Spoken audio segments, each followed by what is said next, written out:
33 pesos, McDo Twisted Fries? Basta may kulot ka raw na dala, may discount ka na. Legit ba o budol? Try nga natin. Ito na guys, nag-teleport na tayo dito sa drive-thru ng McDo. Para sa kulot o curly na item guys, ang dinala namin is itong spiral na notebook at itong Lucky Me na beef. Sana lang talaga legit guys para hindi tayo magbukang tanga dito. Hi po, good evening. Welcome to McDonald's. Drive-thru, may take your order please.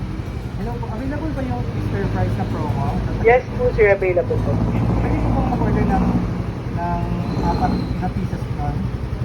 Sir, 1:1 lang po siya per person. 1:1 lang. So, then dalawa lang pwede? Yes po, and maximum po 2 person lang po.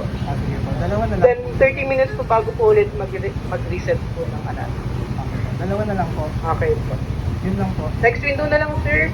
Check na lang po ng items. Thank you. So yun guys, dalawa lang pala ang limit.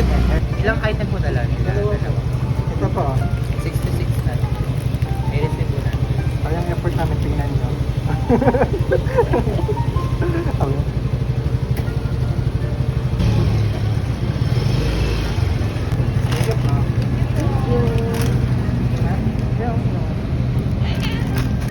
Legit nga guys, 33 pesos na lang ang twisted fries mula sa 89 pesos. Ano pang hinihintay nyo? Kung may malapit na McDo dyan, puntahan nyo na. Taste test nga guys. Lutong.